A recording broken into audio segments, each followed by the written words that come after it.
Muy buenas tardes para todos. Esto es Antropoceno, el clásico encuentro de los jueves a la tarde. Hoy en nuestro encuentro grabado número 23 con Claudio Molina. En la sala hay muchos participantes y espero que ustedes también, los que lo vean grabado esto, puedan disfrutar de este encuentro, que es el anteúltimo encuentro de este ciclo. Para comentarles brevemente quién es nuestro invitado, Claudio es contador público de la Universidad de Loma de Zamora, fue docente universitario en las asignaturas Teoría y Técnica Impositiva, Matemática Financiera y Evaluación de Proyectos de Inversión. También se desempeñó en el sector privado como gerente administrativo y como gerente financiero en empresas del rubro agroalimentario entre el 86 y el 2000, y fue consultor del INTA, del PROSAP y del Consejo Federal de Inversiones. Es consultor en temas de agronegocios y bioenergías a partir del 2000. Es el socio fundador y director ejecutivo de la Asociación Argentina de Biocombustibles e Hidrógeno desde el momento que se constituye esta asociación en el 2005. Esta entidad está constituida por personas físicas y organizaciones no gubernamentales interesadas en el desarrollo de biocombustibles en Argentina. Tiene un perfil académico, científico, técnico y no representa intereses empresariales. También es asesor externo de la Cámara Argentina de Biocombustibles, Carbio, desde su constitución en el 2007, y es multifacético nuestro amigo, columnista en distintos medios de prensa sobre temas agropecuarios y de energía, y particularmente biocombustibles, y conferencista en diversos eventos organizados por el sector público, ONG, empresas privadas, y en esta oportunidad conferencista y para dialogar con nosotros aquí en Antropoceno. Claudio, bienvenido, te doy la palabra. La idea es que podamos escuchar un rato tus exposiciones y a partir de allí abrimos el debate o las charlas entre todas las personas que estén presentes para poder intercambiar ideas y ver qué pasa con el tema biocombustibles en Argentina. Bueno, Adelante.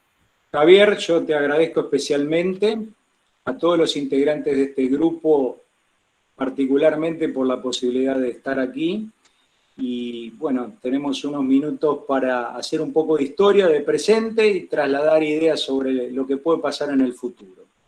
Entiendo que después va a haber un periodo para consultas, un rico periodo de intercambio de opiniones. Vamos a esperar que nos acompañe la tecnología, me refiero al servicio de Internet. Voy a compartir una presentación que queda disponible para ustedes. Perfecto, la idea es que vos expongas y después abrimos el debate, levantamos la mano, conversamos, como es la mecánica habitual que tenemos en nuestro nutrido y activo grupo. Bueno, muchas gracias, Javier, nuevamente. Haciendo un poco de historia, allá por los 2000 comienza a intensificarse el desarrollo de los biocombustibles en el mundo.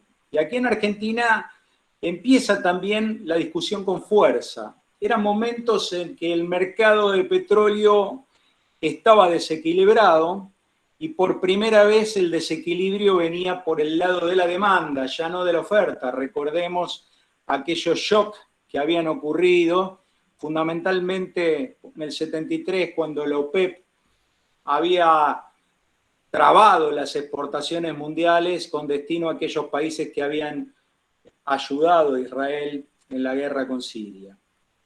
El mundo temía en ese momento que se llegue al famoso pic, el punto a partir del cual la producción comenzaría a declinar indefinidamente, es decir, el punto de mayor producción. Era un fenómeno realmente que ocupó muchos espacios en los medios de prensa internacionales.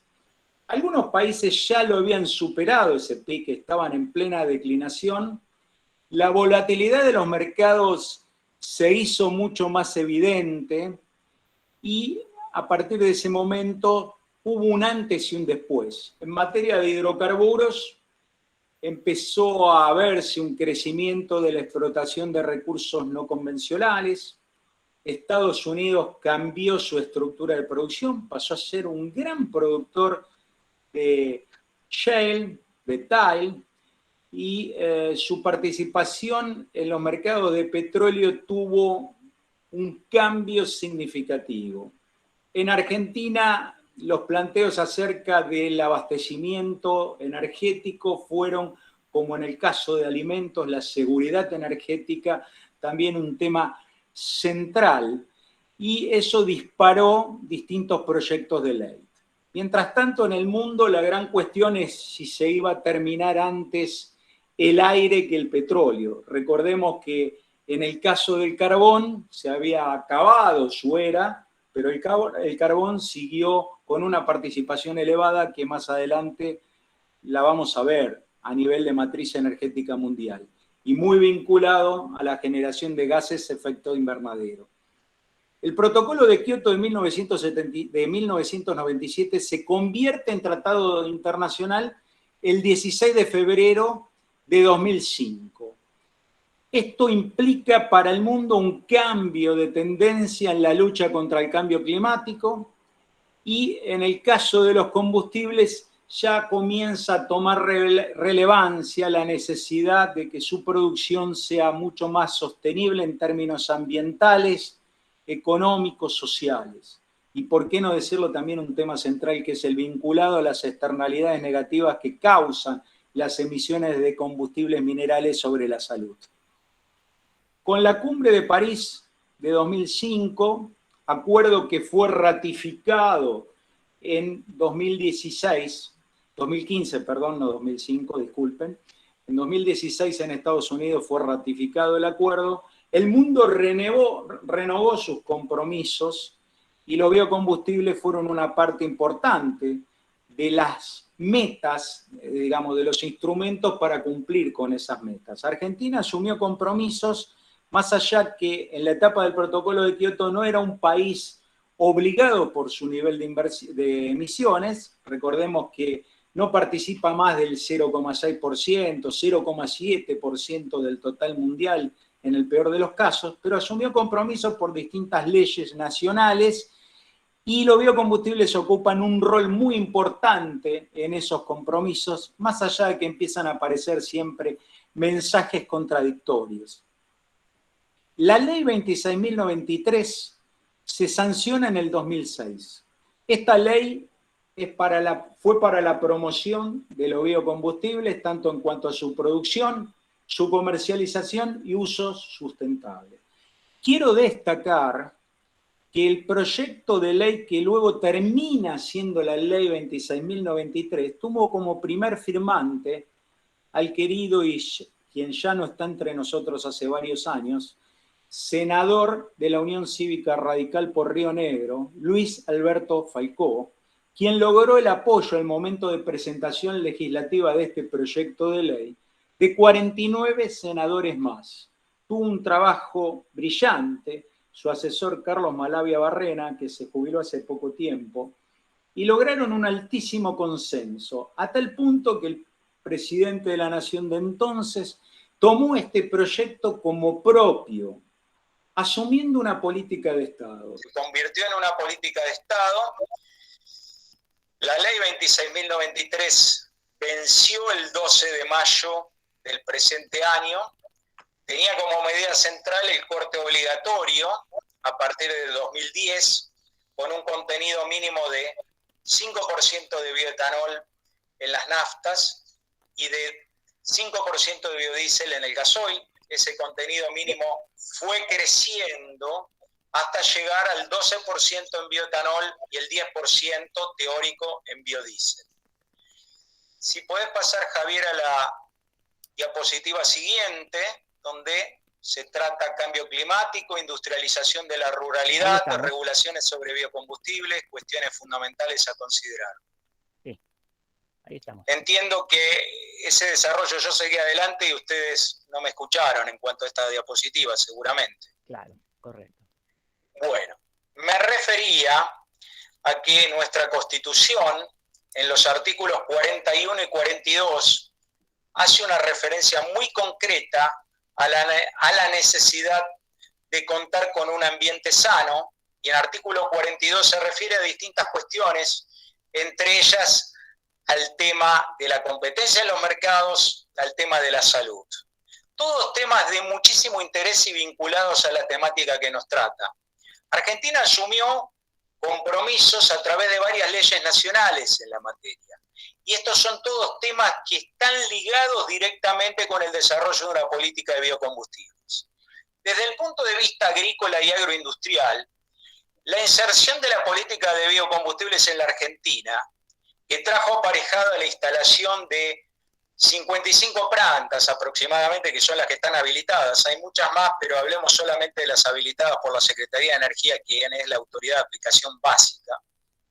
Trajo actividad industrial en muchas localidades del interior profundo, es decir, más allá de la zona núcleo pampeana, donde antes no había industrias.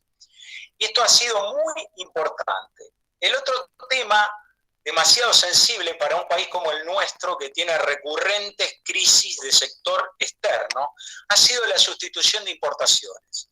Argentina es estructuralmente importadora de gasoil mineral, el que se usa fundamentalmente para cubrir en el periodo de invierno la escasez de gas que tienen las plantas de generación eléctrica. Las grandes turbinas de ciclo combinado pueden utilizar gasoil en reemplazo de gas, y ese es el principal destino de las importaciones.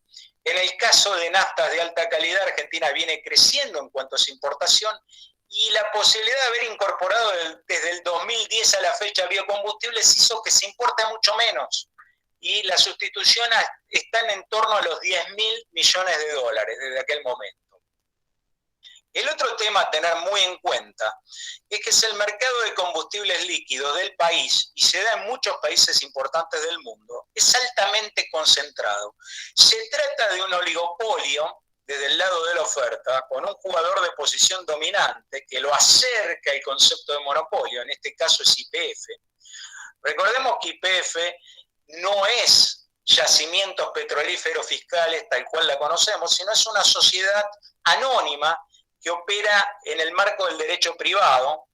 Cerca de una mitad de sus accionistas son del sector privado, con lo cual es una empresa que opera como si fuera ni más ni menos una empresa privada, que está intervenida muchas veces en las decisiones para favorecer determinada política. En este momento el precio de los combustibles en surtidor no se actualiza desde mayo de este año, lo cual ha traído una serie de ventajas desde el lado de la demanda y una serie de ventajas desde el lado de la oferta.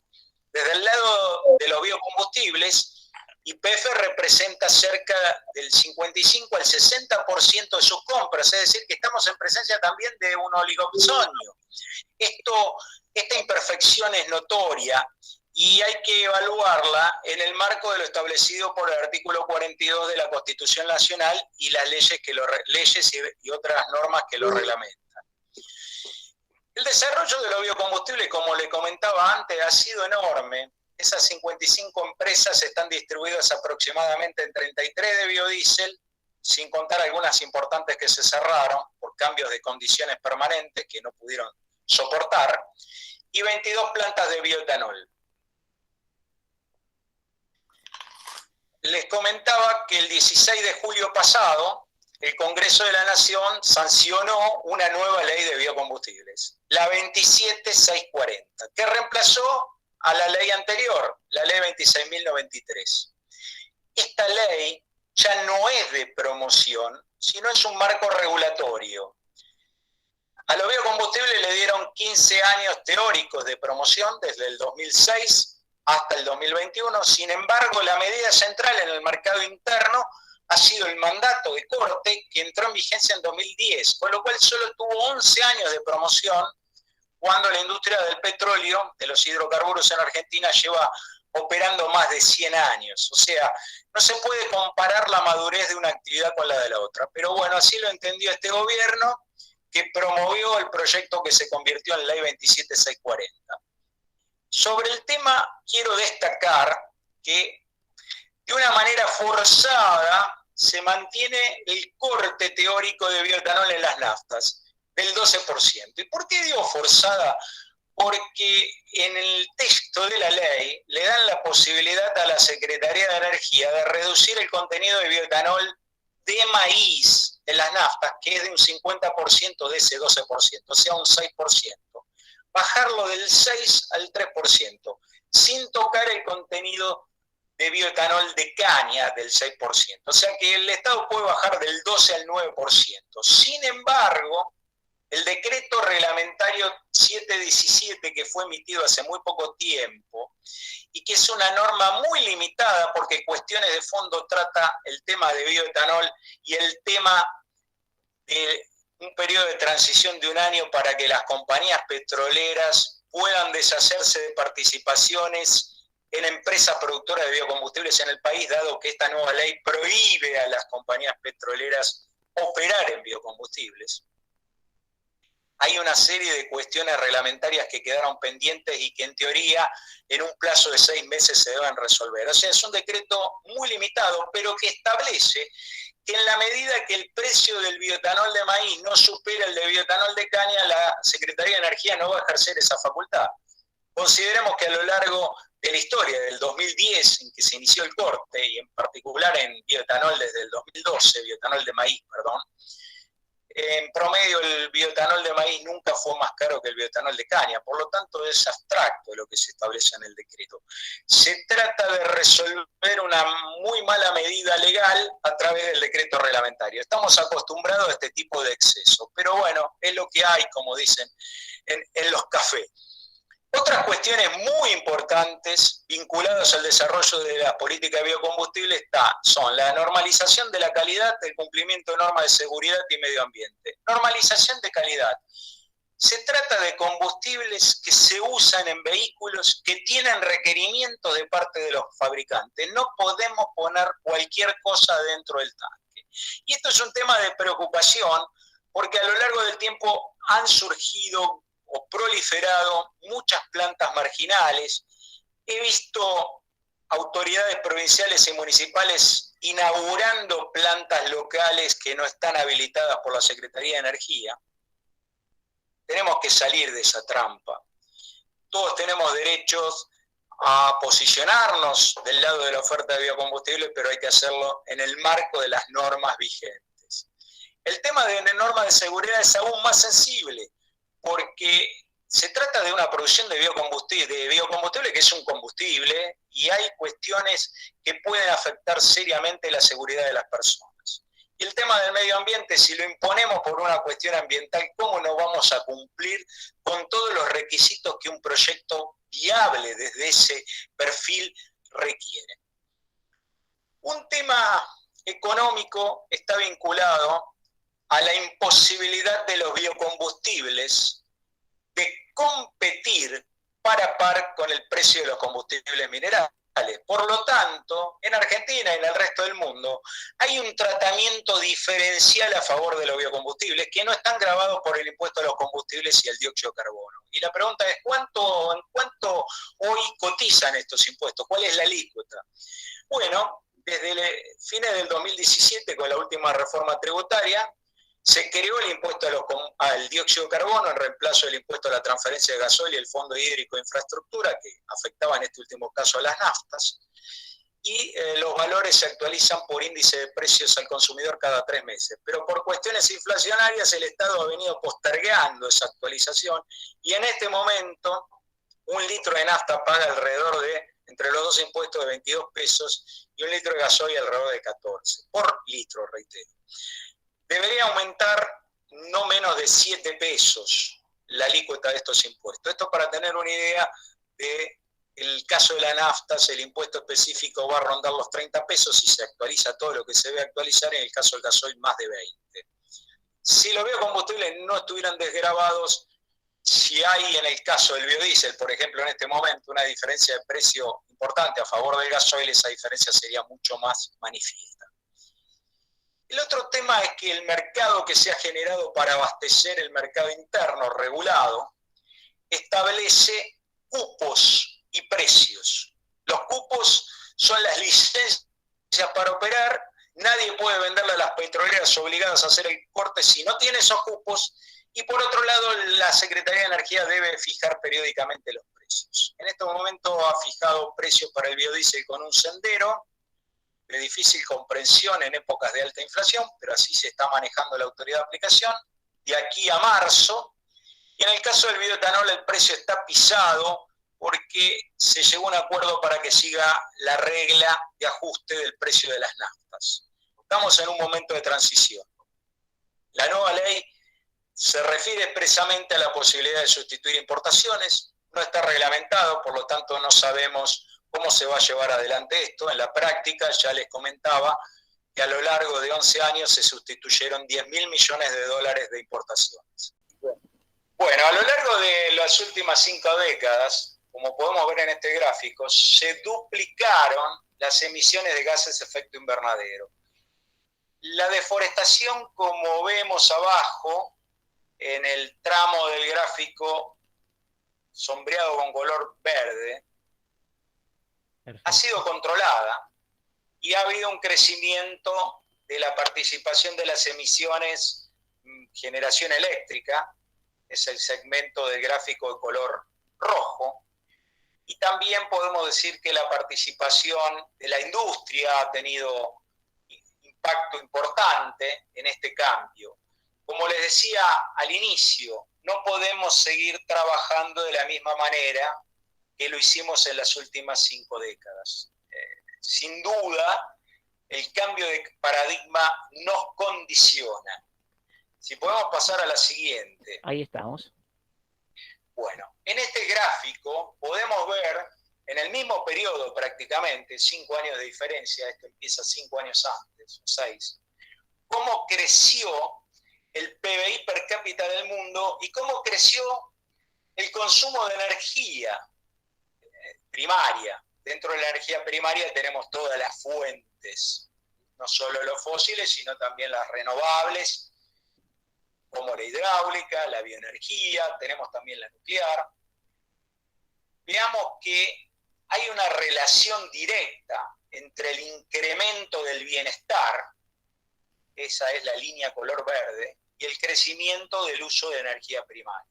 Sin embargo, el crecimiento de energía ha sido más que proporcional.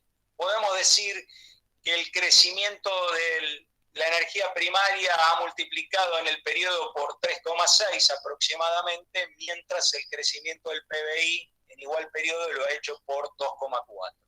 Es decir, que es positiva la elasticidad en el uso de la energía con relación al crecimiento del ingreso per cápita. ¿Podemos pasar a la siguiente? ¿Cómo no? En este gráfico podemos ver la relación entre la evolución de la producción de petróleo en el mundo y en Argentina. Esto muestra que en el mundo la producción de petróleo ha crecido más que proporcionalmente a lo que lo hizo en la Argentina. Desde 1998 hasta hace 2 o 3 años atrás, no paraba de bajar la producción de petróleo en Argentina, esto se puede ver en el gráfico, línea verde, mientras en el mundo el crecimiento fue sostenido, salvo el año 2020, que es año de la pandemia. Esto desde el punto de vista de la producción. Si pasamos a la siguiente, lo vamos a ver desde el punto de vista del consumo de petróleo. En Argentina hay un evidente estancamiento en el consumo de petróleo, mientras en el mundo el crecimiento fue muy importante. Prácticamente se triplicó en el mismo periodo el consumo del petróleo en el mundo, mientras en Argentina estuvo amesetado, creció tan solo un 10,25%. Es real esto, ¿eh? O sea que en Argentina el consumo de petróleo y sus derivados estuvo totalmente amesetado. ¿Por qué? Porque hubo un cambio, se traspasó consumo hacia gas natural, como vamos a ver posteriormente. ¿Podemos pasar a la siguiente? Correcto. La capacidad de refinación del parque argentino de petróleo ha tenido un crecimiento muy bajo en el mismo periodo de poco más de 50 años, 55 años, de un 44%, mientras que en el mundo el crecimiento del parque refinador, es decir, lo que permite transformar petróleo crudo en combustibles y distintos productos para la petroquímica, ha seguido el ritmo del crecimiento de la producción de petróleo, es decir, prácticamente se multiplicó por 3. En Argentina el estancamiento es notorio. Pasemos a la siguiente. Sí. Y acá vamos a encontrar la explicación. el crecimiento del consumo de gas natural en el mismo periodo en Argentina ha sido explosivo. Multiplicó prácticamente por 6,5, mientras en el mundo multiplicó por 4. Es decir, hubo un crecimiento en un caso del 554%, el argentino, y en el otro del 295%. Como le decía, pasamos consumo de petróleo o consumo inexistente hacia gas natural. Esto desde el punto de vista de la producción. Cuando vamos al consumo, la situación es parecida a la siguiente. Correcto. El consumo de gas natural fue mayor al crecimiento de nuestra producción. Y eso también nos lleva a importaciones de gas en periodos invernales, donde hay cuellos de botella. Y en el mundo el crecimiento del consumo de gas natural fue mayor incluso al de la producción. Eso también justifica que el gas lentamente se ha convertido en un producto transable. Recordemos que nació la tecnología de licuado a bajas temperaturas del gas natural, así apareció el gas natural licuado. Es decir, que estamos en una transición, sin lugar a dudas, en el país energética, donde el gas natural tiene un rol importante. Ahora, es muy discutible su aporte real con relación al cambio climático, porque, por supuesto, el uso de gas natural es muy beneficioso en términos de combustible derivado de petróleo, por ejemplo, por la reducción enorme en el material particulado relativo que genera cada uno, pero las emisiones de gases, pero las emisiones de dióxido de carbono, si bien se reducen de manera importante, siguen siendo altas, es decir, el gas natural sigue emitiendo. Es un fluido muy noble, pero no termina de cerrar desde el punto de vista ambiental. Esto el gobierno parece no entenderlo, no solo el actual, sino también el anterior. Y basa hacia adelante su transición energética en una participación muy importante y creciente del gas natural, que reitero, es un fluido muy noble y ha construido un complejo muy importante para la actividad económica del país. La siguiente, por favor. Correcto. En este gráfico podemos ver la estructura en cuanto al consumo de energía primaria en el mundo. Y lo que quiero destacar, en honor al tiempo disponible, cada vez más limitado, es que en el mundo la participación de petróleo es de un 31% y el gas natural tiene un cuarto, un 25%, mientras el carbón sigue siendo con el 27% la segunda fuente de materia prima energética. Como les decía al inicio, se acabó la era del carbón hace mucho, pero la participación del carbón sigue siendo muy importante. Inclusive destaco que en Alemania se han cerrado varias usinas nucleares y se las ha sustituido por usinas de carbón. Entonces, ese doble o triple estándar que conocemos, que ocurre en materia de relato de la opinión pública sobre el tema de cambio climático, muchas veces en los países centrales es más que importante. Recordando siempre que Argentina tiene una muy baja participación en las emisiones globales. Y como vemos en la diapositiva siguiente, que te pido, Javier, si la puedo pasar, Argentina no tiene prácticamente carbón, es ínfima su participación y el grueso lo ocupa el gas natural con un 50% de participación y el petróleo con un 33%. Es decir, que en vez de estar dividido en tres partes en Argentina, la participación de los hidrocarburos está dividida en dos partes. O sea, tenemos una matriz energética más sustentable que el promedio mundial, mucho menos sustentable que la de Brasil, pero si lo medimos en términos globales, nuestra matriz energética es bastante mejor que la de ese promedio porque no utilizamos carbón, que es muy contaminante. La que viene, por favor. Sí. Vamos a hablar de un tema muy preocupante, que es el conflicto de intereses que se ha venido produciendo en los últimos tiempos. Recordemos que durante la pandemia se produjeron imperfecciones muy grandes en la zona de gran producción de petróleo en Texas, en Estados Unidos. Hubo un día, recordemos, el petróleo tuvo un precio negativo, es decir, que por problemas de almacenamiento le pagaban los productores de petróleo a los demandantes para que se lo lleven. Fue ni más ni menos un problema logístico. En ese periodo, en Argentina, se volvió a generar el famoso barril criollo con un precio sostén de $45 por unidad. Unos $15 promedio por arriba del precio del crudo Brent en promedio, porque hubo momentos, como les decía, que el precio estaba directamente en el suelo.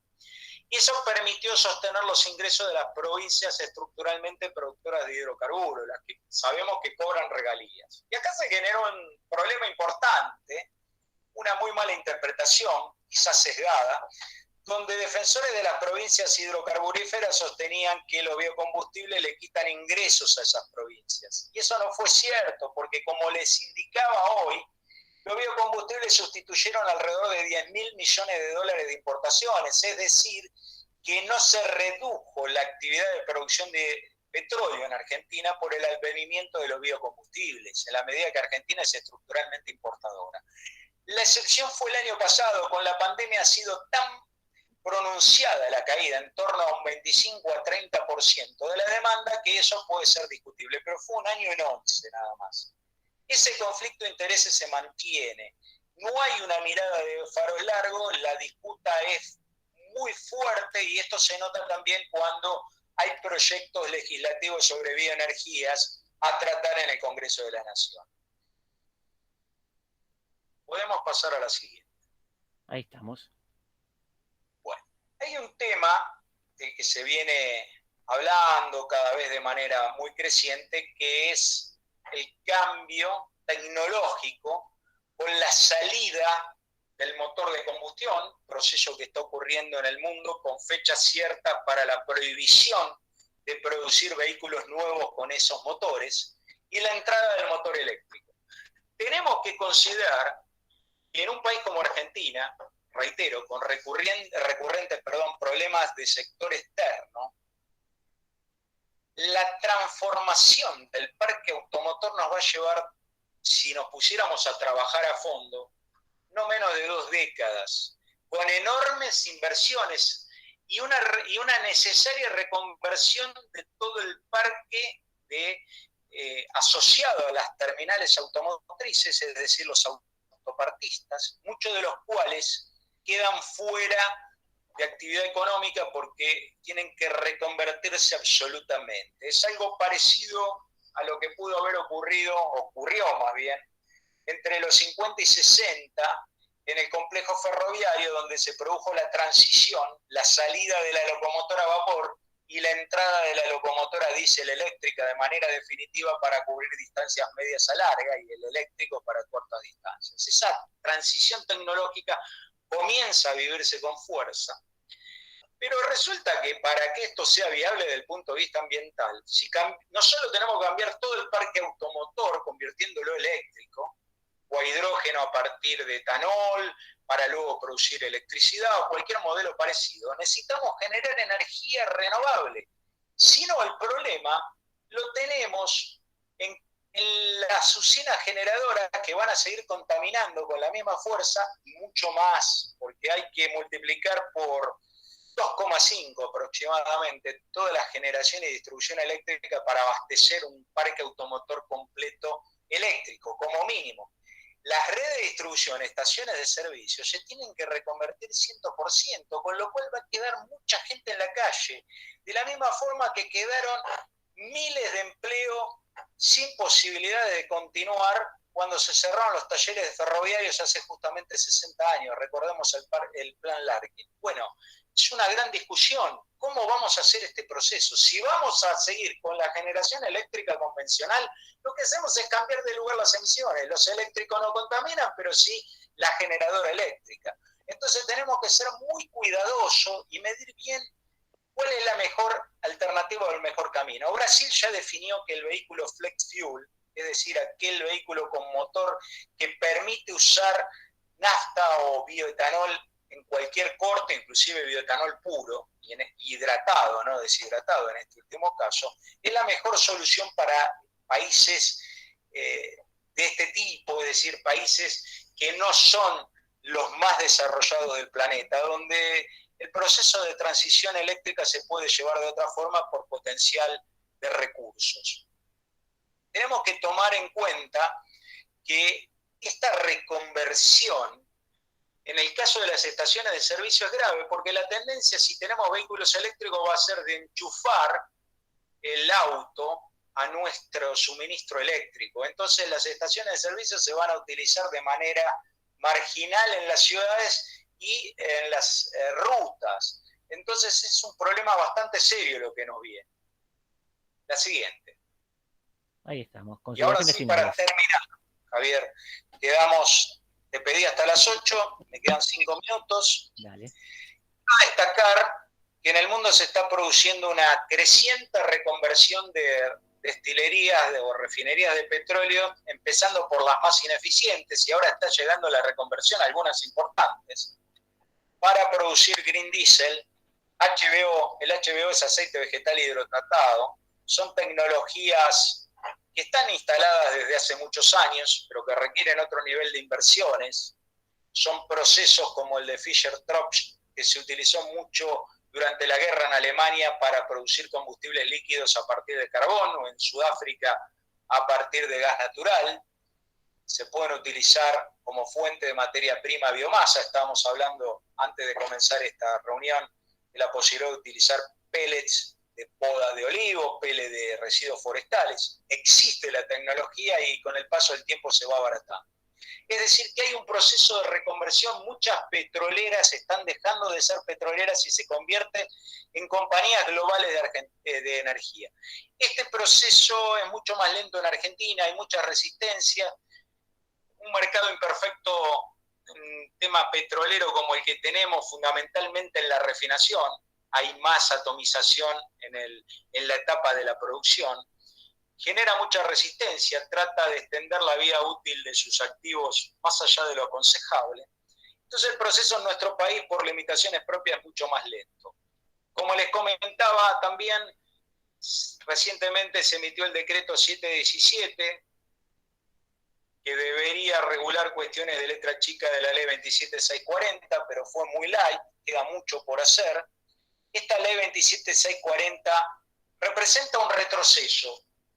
No lo dije al inicio, pero la Argentina, al haber asumido compromisos internacionales en materia de reducción de gases de efecto invernadero, al reducir el contenido de biodiesel en el gasoil del 10% teórico al 5%, está violando el principio de progresividad inserto en la mayoría de las leyes ambientales, que está inserto en el Acuerdo de París, en nuestra ley ambiental, la 25675, en el Acuerdo de Escazú, que fue ratificado recientemente por ley nacional. Es decir, que representa un retroceso ambiental y en materia de salud. Es decir, menos biocombustible va a implicar más uso de combustibles minerales.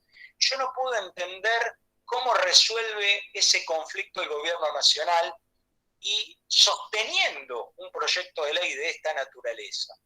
Provincias como Santa Fe y Córdoba han sancionado leyes provinciales, valga la redundancia, las cuales están en proceso de reglamentación y se vienen movidas muy grandes. En Córdoba se está aprobando el uso de vehículos flex pronto y ya hay proyectos en el Congreso Nacional para cambiar esta ley 27640 e ir a una ley mucho más moderna. Viene la discusión sobre la competencia de los actores en un mercado de atención del corte obligatorio que está muy regulado por cupos y precios, como vimos.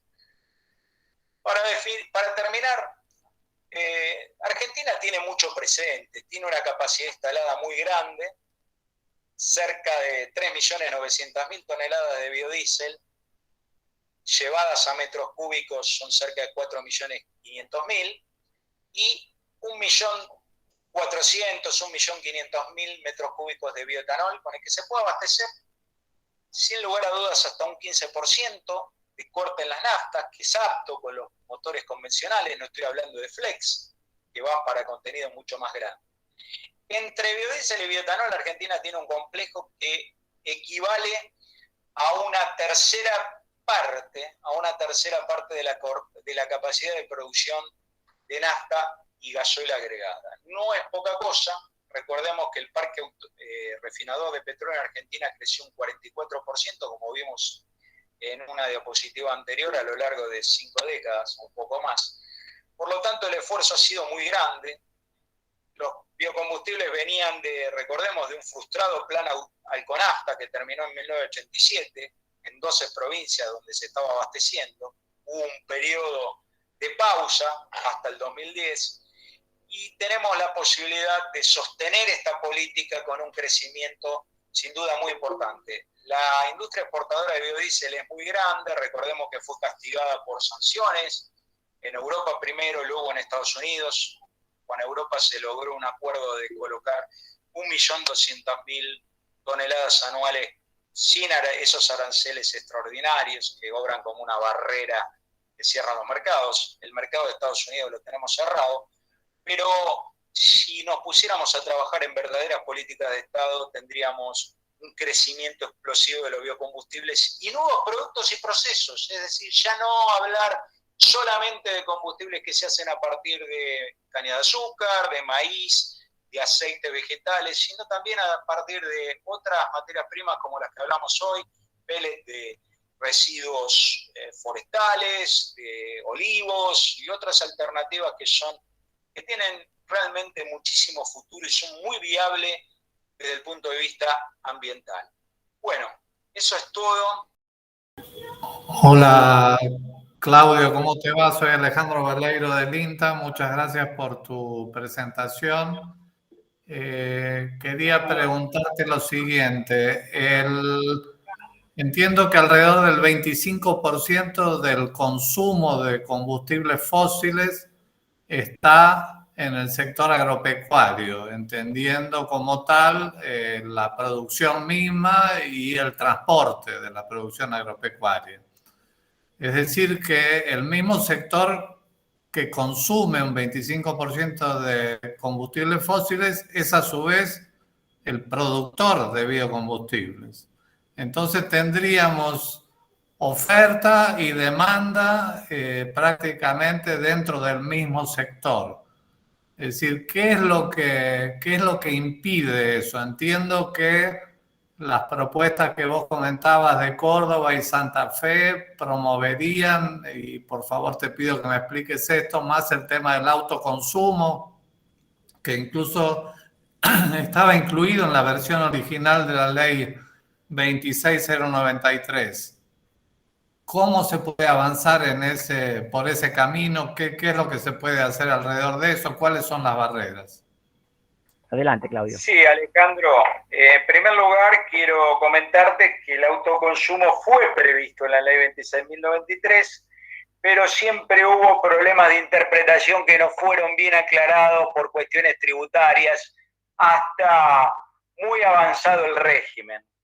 Los problemas siempre están vinculados al tema habilitaciones de planta, porque hay normas que deberían flexibilizarse, que están preparados para otro modelo de negocio, otras capacidades, y también han obrado como una traba. Y la Secretaría de Energía nunca ha estado muy abierta a hacer ese cambio, más que nada por la influencia de los grandes refinadores de petróleo.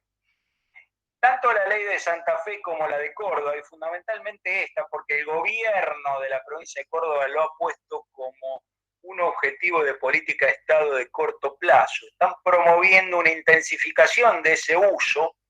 En el caso del biodiesel por autoconsumo, en el caso del bioetanol, llegar al uso, como si fuera en Brasil, del vehículo flex. Recordemos que cuando uno va a un surtidor en Brasil, se encuentra con la gasolina C que tiene hasta un 27% de contenido de bioetanol anhidro, es decir, se le quita previamente 3,5 puntos de los 4% de agua que trae, naturalmente, y tiene la alternativa de usar etanol puro, hidratado, con ese 4% de agua, ese etanol ácido trópico, con lo cual en el tanque de un vehículo que tenga motor flex hay una mezcla de nafta y etanol indeterminada, puede ir en distintos porcentajes que el conductor no sabe, carga en función del precio relativo, hay una regla que dice que si el precio del etanol es no más del 70% del precio de la nafta en surtidor, a partir de ese umbral conviene cargar etanol. Creo que va a haber un renacimiento del uso de biocombustible más allá de los cortes. Más que nada se va a empezar con flotas cautivas. Es decir, aquellas flotas, en el caso del biodiesel, donde la renovación del combustible sea constante, una flota de colectivo, como las pruebas que se han hecho en Santa Fe con muy buenos resultados, o flotas de camiones, por cuestiones logísticas se pueden ahorrar costos que abaratan a los biocombustibles en términos relativos. Sin embargo, alerto que en los últimos tiempos se ha producido un aumento más que proporcional del precio de los aceites vegetales y estamos lejos hoy para par de competir con el gasol mineral. Pero es una cuestión muy temporal y en promedio de acá hacia adelante va a haber ventanas de posibilidades muy grandes. Sin embargo, tenemos que recordar la necesidad de cumplir con protocolos de calidad, de seguridad y medio ambiente, porque he visto a lo largo de los años de trabajo en este tema la proliferación de biodiesel, fundamentalmente de muy mala calidad. No sé, Alejandro, si he contestado en gran parte tu inquietud. Sí, gracias. Después la seguimos. Perfecto. Le damos la palabra entonces a Roberto Bizán. Roberto, te escuchamos. Estaba antes Mariano. Primero Roberto, después yo. Ahí estamos. Bueno, saludo a todos. Gracias, Claudio. Abrazo. Hace tiempo que no nos vemos. Me gustaría una reflexión tuya, Mariano, en este sentido. Escuché 3/4 parte de la presentación y mucho sobre combustible, biocombustible, biodiesel, diferenciales de precio y demás, y me quedé con sabor a poco, y seguramente, Claudio, vos podés abundar mucho en esto, sobre la industrialización aguas abajo de lo que son los derivados de glicerol, de propilenglicoles y demás, porque en tanto y en cuanto uno lo piense desde esa lógica más abarcativa e industrial, empezamos a pensar en un complejo completo como alternativa a la industria petroquímica y pensamos en la industria oleofínica. ¿Qué, en tu opinión, qué factibilidad tiene eso en Argentina? Si podés abrir tu micrófono, Claudio, que lo tenés cerradito. Volví, me había quedado sin micrófono. Me permitió Clarín volver antes. Roberto, te estás refiriendo al concepto de biorefinerías, un concepto muy moderno. Esto está muy limitado en Argentina por nuestros problemas de sector externo. Se requieren inversiones importantes. Estamos hablando de plantas biopetroquímicas, ¿no? Porque en definitiva son esos que requieren, en general, salvo excepciones, requieren mucha tecnología y requieren mucho capital. Tenemos ahí una barrera que superar. Si bien hay algunas posibilidades de hacerlo en pequeña escala, pero cuando estamos hablando de refinar glicerol, hacerlo a glicerina, calidad farmacopea, o el tema de secado de granos con soluble destilado de la molienda de la producción de etanol de maíz, o el tema de utilización de bagazo de caña de azúcar para generar energía eléctrica, por ejemplo, estamos hablando de inversiones importantes. De hecho, inclusive hay una productora, una usina eléctrica que se puede abastecer con vinazas, es decir, que ha habido avances en la Argentina. No obstante, tenemos que considerar que en muchos casos son verdaderos subproductos. El caso del glicerol es un 10% de la producción de biodiesel. Ayuda mucho para achicar la brecha de precios relativos, pero no deja de ser un verdadero subproducto. En el caso del bioetanol, desde el punto de vista de un balance de masas, los granos destilados representan una tercera parte, pero desde el punto de vista de ingreso relativo es mucho menor su participación. Ahora, desde el punto de vista tecnológico, es muy importante poder participar siguiendo la ruta oleoquímica derivada no solo del glicerol, sino también de la utilización de éster metílico, procurador del biodiesel, para hacer distintos productos, no solo plásticos, sino productos sustitutos de las petroquímicas, o buenos amigos en la complementación para reducir la huella de carbono, y en el caso de la industria alcoquímica, bioplásticos y demás. Es una movida que se viene. También tenemos que ver el hidrógeno a partir de etanol, el amoníaco verde. Es decir, estamos en presencia de una industria con un potencial enorme pero también sujeta a las grandes restricciones de sector externo y restricciones fiscales del país, de lo cual sos una autoridad, Roberto, para hablar del tema. No, eso lo de autoridad me supera largamente. No, no te supera. Simplemente es para ampliar pensando si en los 60 del siglo pasado soñamos en la petroquímica, en los 2060 soñemos en un complejo completo.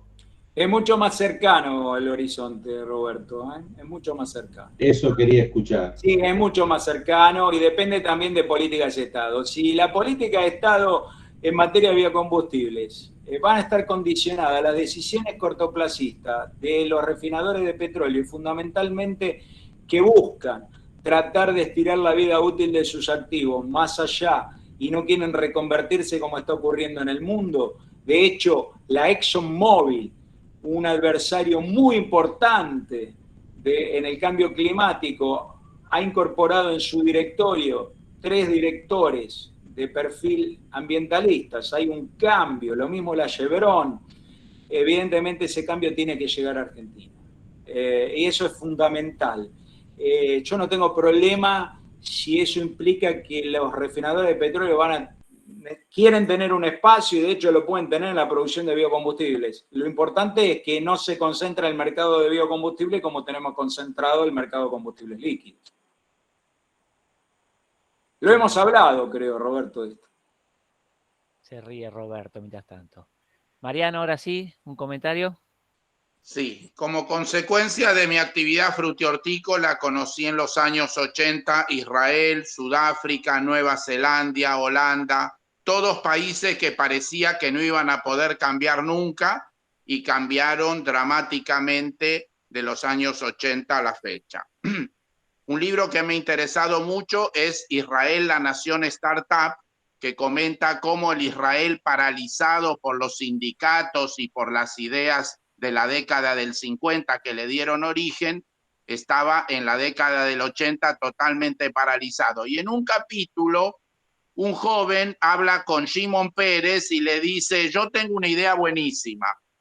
Vamos a convertir Israel en el país que va a sustituir los autos a combustible por autos eléctricos. Israel es el país ideal para eso porque como es chiquito, la escasa autonomía de los autos eléctricos en Israel no va a ser un problema. Y Shimon Peres le planteó, bueno, imagínate que vas a Davos, le planteas esto a los dueños de Renault, de Ford y de Chevrolet, y qué es lo que te van a decir. Entonces Claudio planteaba que en Argentina hay industrias maduras, o diríamos sobremaduras o hasta podridas, que impiden el desarrollo de las industrias nacientes.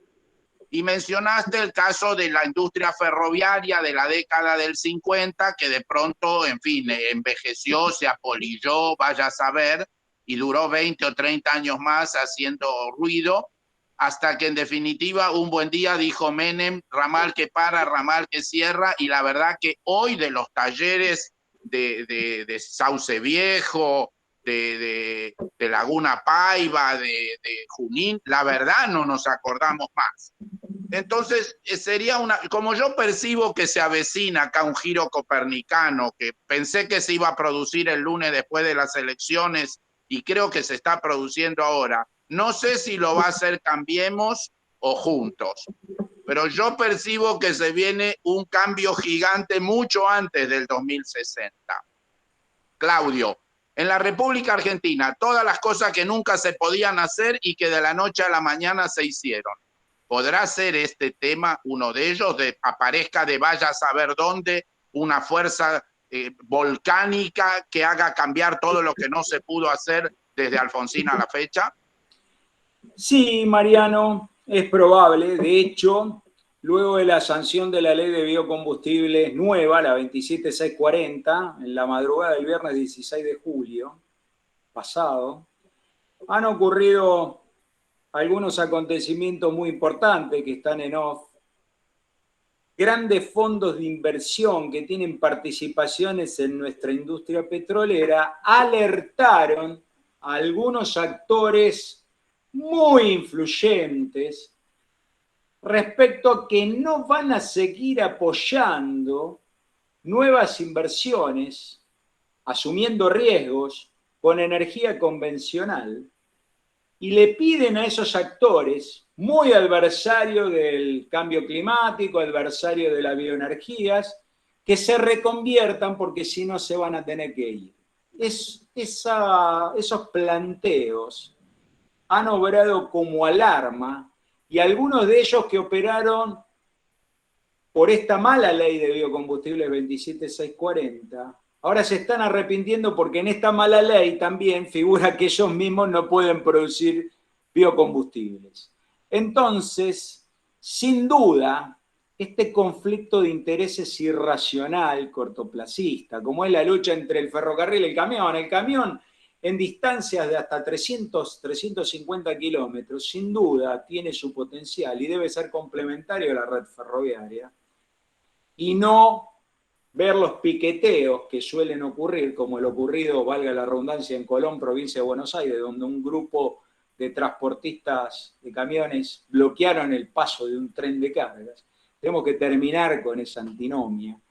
Y esto va a ocurrir también, y pronto, con el tema bioenergías. O sea, veo un cambio donde aparezca una decisión que trascienda la próxima elección, como la que tuvo en el 2006 el expresidente Néstor Kirchner, que tomó un proyecto que tenía mayoría de la oposición, y que esto se puede convertir, cualquiera sea el primer firmante, que vaya más allá de los partidos políticos y que definan como una de las grandes políticas de Argentina. Podemos dar vuelta a esta página y empezar a crecer, porque potencial no nos faltan.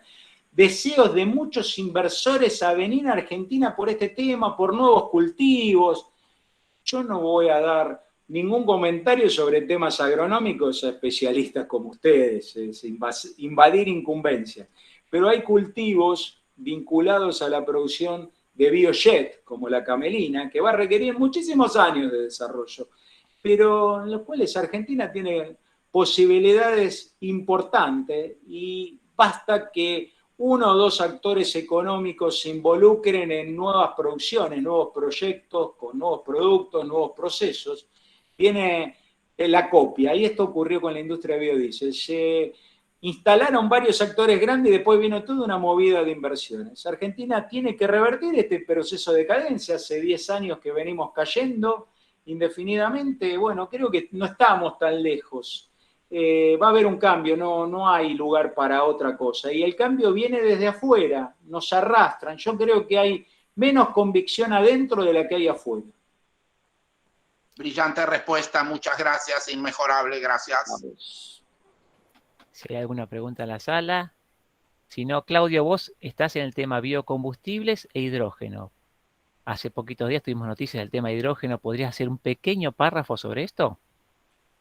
A ver, yo en esto voy a ser muy duro, no quiero incomodar a nadie, pero toca mucho la política partidaria. Había elecciones, se usó el nombre de un grupo extranjero muy importante, que tiene potencial para invertir lo que dijo y mucho más, pero es muy preliminar, fue un anuncio muy marketinero. Hablar de 8.000 y pico de millones de dólares es una inversión a lo largo de 10 años, en la medida que se den una serie de circunstancias, marco regulatorio, definiciones de política pública del Estado nacional, provincial o municipios, que no están dadas. Recordemos que hay una ley de hidrógeno, la 26123, sancionada en la misma época que la 26.093 de biocombustibles, que nunca se reglamentó a lo largo de 15 años. Por lo tanto, esa ley está venciendo, tenemos que sancionar una nueva, tenemos que ver a ver qué ventajas le da a la provincia de Río Negro. Y hay otra cuestión, tenemos que instalar en Río Negro un parque eólico de una magnitud impresionante. Recordemos que para producir 1 tonelada de hidrógeno hacen falta 10 toneladas de agua aproximadamente. Por lo tanto, la electrólisis tiene que ser masiva y gigante. Y los costos del hidrógeno verde, y además del móvil de transporte, porque recordemos que el hidrógeno es muy difícil de transportar, por lo tanto se va a usar el amoníaco, el destino final de ese proyecto anunciado, es amoníaco verde. Entonces, ese parque de generación eólica es muy verde para la Argentina actual, requiere ocupar un espacio enorme y tengo muchísimas dudas. Para mí tiene mucho de mediático, de marketinero en un momento de elecciones, necesitaba el gobierno mostrar que vienen inversiones en el exterior y usó un grupo importantísimo, sin lugar a duda, pero en la misma bolsa de Australia este proyecto no está referido, hay una serie de informalidades. No quiere decir que no se instale el proyecto, pero hay que ver si no se le fue un dígito en el camino, hay que ver muchas cosas que no fueron dichas. Entonces tengo muchas dudas respecto a que finalmente el proyecto se concrete y de esta forma. Lo que sí puedo adelantarle es que hay convenios de off-taker sólidos para exportar vía amoníaco verde, y esto es lo que está motorizando las inversiones de los australianos. Pero los valores siguen siendo muy elevados en términos relativos. Esto funciona desde el punto de vista ambiental. Aquellas petroquímicas que necesitan hacerse más verde no miran los costos de corto plazo, los costos comparativos, sino la sustitución por una materia prima mucho más amigable con el medio ambiente. Es largo el tema y discutible. Interesantísimo. Nos quedan 8 minutos más o menos de grabación. Lo tengo a Julián Clusellas, que levantó la manito. Julián, te escuchamos. Claudio, una pregunta. ¿Qué opinás del Arundo Donax?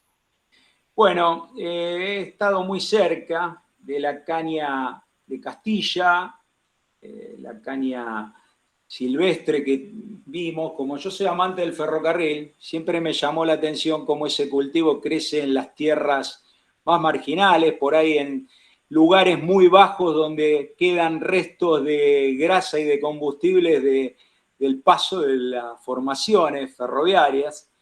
Es un cultivo que quiero mucho, que nace a partir de rizomas. En muchos casos es considerado invasor, requiere un control importante. Es un cultivo que en general se cosecha en primavera, es perenne, y tiene mucho contenido de sustancia seca, después del bambú, que no tiene tanto espacio físico y potencial en Argentina, porque es un cultivo subtropical como mínimo.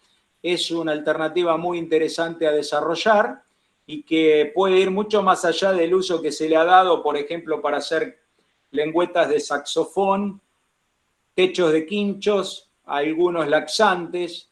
Es un cultivo... Lo que me refiero es como cultivo energético para estar al lado de las cementeras o las generadoras de energía eléctrica donde no hay fuente. Vos sabés que casi todas las instalaciones que se hicieron de energía eléctrica, fundamentalmente en Córdoba, en base a cáscara de maní, le faltó chip, le faltó producción, no llegaron a los 10 megas, Ticino, etcétera. Julián, y se ve como una producción, el Arundo, de 160 toneladas por hectárea de biomasa, que puede ser la solución, ya que se puede producir al lado de la generación. Mira, Julián, de una manera quizás indirecta te contesté cuando te dije que después del bambú, el cultivo que en Argentina puede generar más materia seca por hectárea. Sin embargo, más allá que yo lo quiera mucho, es mi cultivo preferido, requiere mucho esfuerzo, hay que multiplicar los rizomas para poder, si vos querés implantar rápidamente una gran superficie, te vas a encontrar con una serie de trabas, partiendo de los rizomas. Si bien se multiplica, por eso dije que puede ser invasora si no se controla, inicialmente requerís la implantación y ahí empezás a tener una serie de barreras. Es decir, que tu cuello de botella está en la generación de los plantines. Ese es un problema. Cuando vos tenés que implantar gran cantidad de hectáreas de golpe, tenés que tener el material para hacerlo. Ahí tenés un problema. Okay.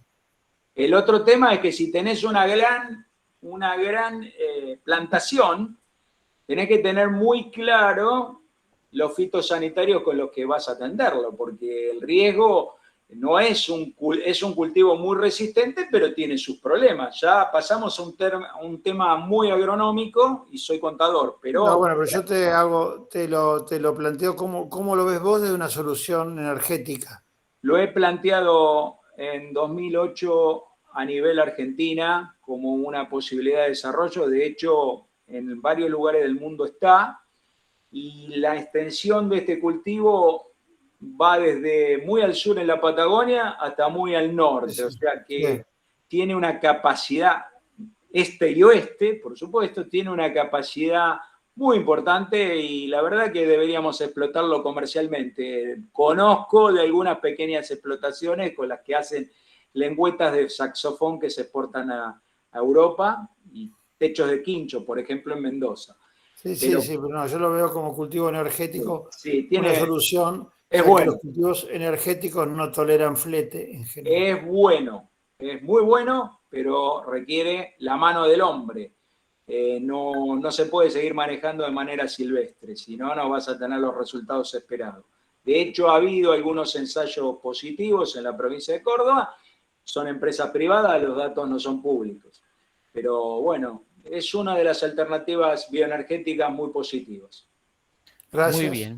Muy bien, Claudio. Estamos tirando las últimas bolillas al aire porque estamos cerrando. Tenemos en la sala a Lino Barañao, que a lo mejor nos puede comentar algo, y también tenemos a Lisandro Vil como inversor, que también se le pueden despertar ideas.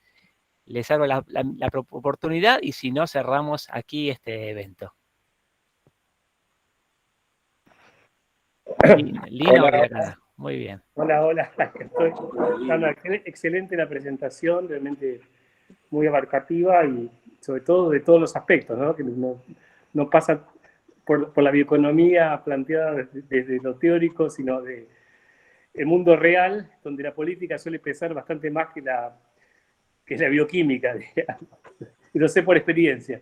¿Sí? Pero no, me parece que sí, que la tendencia mundial es a eso, a tener energía verde, pero hay que ser sensato. Una cosa es lo que se plantea. Hay mucha gente que vive de vender utopías. Uno tiene que pasar por el filtro de la sensatez y ver qué es lo que se puede aplicar acá. Pero con la capacidad de fotosíntesis que tiene Argentina, debería ser una fuente de energía importante. Me quedé con lo que comentaste al principio, en realidad, el tema de todos los cortes de agricultura y demás. ¿Qué porcentaje puede ser eso? Si hicieran las inversiones para convertir eso en combustible líquido, ¿de qué porcentaje estaríamos hablando respecto de las necesidades actuales? A ver, Lino, ante todo un honor y tengo una alta valoración por toda tu gestión al frente del Ministerio de Ciencia y Tecnología. Realmente un lujo, ¿no? Mirá, veamos un poquitito cómo es nuestro consumo de combustibles. En un año normal nos retrotraemos a 2019 y lo tomamos como año normal, puede ser discutible. Se consumen aproximadamente 13.600.000 metros cúbicos de gasoil y 9.200.000, 9.300.000 metros cúbicos anuales de naftas, cada uno con sus cortes incorporados. El crecimiento de naftas en los últimos años ha sido muy alto, ha venido creciendo mucho más que el gasoil. El consumo de gasoil se ha mesetado a lo largo de la última década. Ha influido la inserción de la siembra directa. Recordemos que es una práctica muy sustentable que, entre otras cosas, reduce significativamente el uso de gasoil mineral. Ha habido eficiencias, han salido de circulación gran cantidad de vehículos con motores diésel, ya no sale a través del equilibrio impositivo que se dio entre las alícuotas de nafta y gasoil. Se terminó un poco con la tendencia del uso del automóvil gasolero para uso particular. Entonces, sumando entre los dos, tenemos más o menos unos 23 millones de metros cúbicos por año. El parque de producción de biocombustibles actual, si se utilizara toda la producción potencial de biodiesel, es decir, no se exportara más biodiesel, tenemos 4,5 millones de metros cúbicos que te cubrirían una tercera parte del consumo de gasoil. Todo, dejamos de exportar. Sí. Y tenemos la posibilidad de cubrir con un 15% la demanda de naftas, pero hay muchos proyectos en carpeta, es decir, que si liberáramos el flex fuel a nivel nacional y ya no en la provincia de Córdoba como va a venir, podemos duplicar en menos de 5 años la capacidad de producción de bioetanol, llevándola a 3 millones de metros cúbicos, también una tercera parte de la producción de naftas. Y eso sigue siendo sustentable porque tomemos en cuenta si lo hacemos de maíz, la producción actual de maíz abastece no más de un 3% los requerimientos de la demanda de la industria de bioetanol. Y en el caso de biodiesel, ahí sí podemos mover la aguja. Si produjéramos toda nuestra capacidad con aceite de soja, estamos en un 50% de la producción. Y en materia de soja es muy discutible cuánto podemos crecer, porque también se ve un amesetamiento que viene fundamentalmente del lado de los rendimientos, del traspaso de producción de soja a producción de maíz. Hay cuestiones de incentivos tributarios dando vueltas, sostenibilidad, vuelve el tema del monocultivo, que con el advenimiento del maíz nos olvidamos prácticamente. Bueno, hay cuestiones de ver, pero en principio rápidamente podríamos llegar a una tercera parte del abastecimiento de nafta y de gasoil, con lo que tenemos. Con algunas limitaciones, porque después van a aparecer los fabricantes y dicen, señores, no podemos usar cortes del 30%, más allá que Peugeot, por ejemplo, autoriza el 30% a la mayoría de los motores de sus vehículos en Francia. Después, en materia de vehículos nafteros, van a decir, si le pones más del 15%, vienen los límites, no estamos superando los límites de contenido de oxígeno en las naftas. Hay discusiones técnicas asociadas. Lo tenemos a Scania que dice, si el biodiesel cumple con un protocolo de calidad internacional, prefiero que le pongan biodiesel puro y que no usemos gasoil mineral. Después, como Volkswagen la compró, la hizo callar, la silenció a Scania. Ese tipo de luchas están, y pongo nombre y apellido porque es público, Lino. Pero estoy a disposición para poder trabajarlo el tema. Es realmente muy, muy importante ver hasta dónde podemos llegar y entiendo tu inquietud. El dónde podemos llegar está muy vinculado a qué señales, a qué horizonte están mostrando las políticas del Estado. Con lo que hizo el Estado Nacional, el Poder Ejecutivo, en el proyecto de ley 27640, de reducir el corte, de ir para atrás, violando el principio de progresividad, es una señal muy mala para los inversores. Sí, sí, tal cual. Bien. Excelente. Bueno. Muchas gracias. No, gracias, Lino.